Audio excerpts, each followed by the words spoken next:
Hello, my name is Christopher Parker. Kat and I are on our property here in Western North Carolina. We call it the Forest Farmacy, and what we do here is a lot of mushrooms, a lot of education, and a lot of forest medicinals. So forest farming, that sort of thing. So today I want to talk to you a little bit about ramps. This whole ramp craze has gotten pretty hot and heavy in the last 15 or 20 years. Everybody wants them. Hipsters want to have them on toast. All the chefs want them, and they don't care how they get them. And so what we're going to talk about today is sustainable harvesting of ramps. And a lot of people want to push back on that and say, well, my family's been, here in West Virginia or here in Western North Carolina or here in the mountains of, Virginia, wherever they are, talking about harvesting ramps the way that their grandfather did it. My family's been here for generations, and the other half of my family has been here for thousands of generations. And the forests have been taken care of, and they've been harvested sustainably for a very long time. So what's in this box here is 80 bundles of ramps just like this. A friend of mine purchased those, and I purchased these from her in the efforts to replant them here back on the property. And they dug other things. Like here's a trout lily in there, and this is the perfect example of how not to harvest ramps. Fortunately, they didn't harvest all of them like this and bang them up. They got a lot of the roots.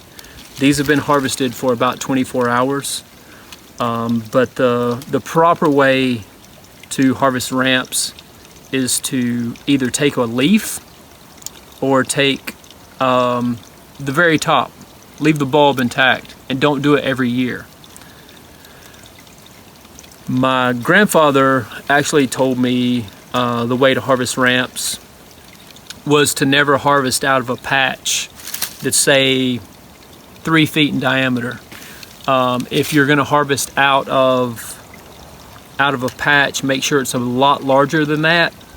And then he said to take a hoe and just go through the very center of the patch, and it's okay to dig up even the roots that way, because what's going to happen is those seeds that year will fill back in those areas. And ramps from seed will take about 7 years approximately before they're ready to harvest. You could harvest them before that, but most of the time just don't take the root. Cut it down here, or take one leaf, because they are very over harvested.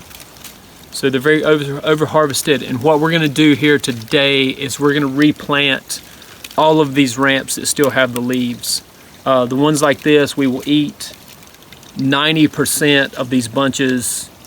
There may be like a couple in each bunch that does not have the roots attached. So we're going to replant these, and these may not produce seed because of the shock of being transplanted this year. But next year, these bigger ones will produce seed, and we will harvest those seed. We'll either distribute those amongst other people, or we will continue to plant more ramp patches. So with that being said, we're going to talk about site selection just a little bit. Where we are here, you can kind of see behind me, it's pretty steep. It's a really rich cove. It's by the creek. You can see toothwort, which is also another fantastic edible. I probably shouldn't say that though, because people will start harvesting it. There's other indicators like wood nettles that's coming up in the forest. A lot of people are all about stinging nettles, which is not a native, but the wood nettle is a native, and the wood nettle is my favorite. It doesn't sting quite as much as the stinging nettle. I can harvest it with just my bare hands. It's all about how you handle it and how you communicate with the plant.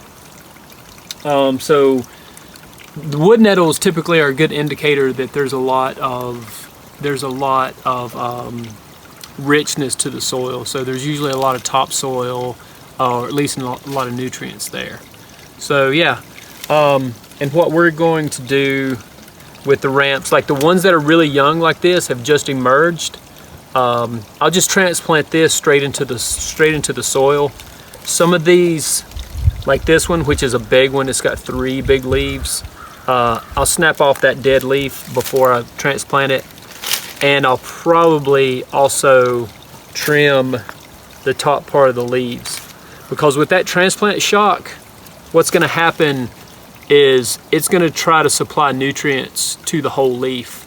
If you cut that off just a little bit, that's still going to allow it to have photosynthesis and rebound when it gets transplanted, and the leaves are going to continue to stay erect. If there's big leaves and you're transplanting them, they potentially would fall over and may not be as effective at transporting nutrients. And also, this one has a tiny root, so there's just barely a root left. It will survive, but it's not ideal. So don't take the previous year's dead growth off there. Leave that intact.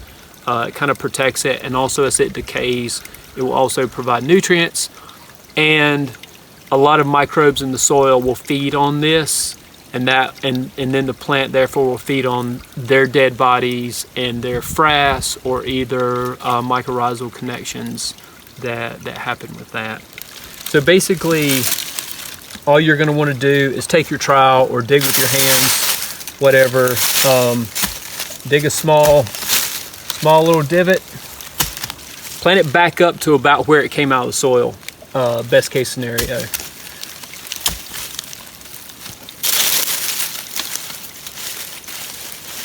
And that's pretty much it. If you can, do it right before it rains. Unless you have a lot of water available. If you have a small lot in this, close to the city, or you just have a small woodland lot, and you have access to water, water it. But the soil here, it just rained yesterday, so the soil is really moist, and it's not going to dry out. This area doesn't really get a lot of sun.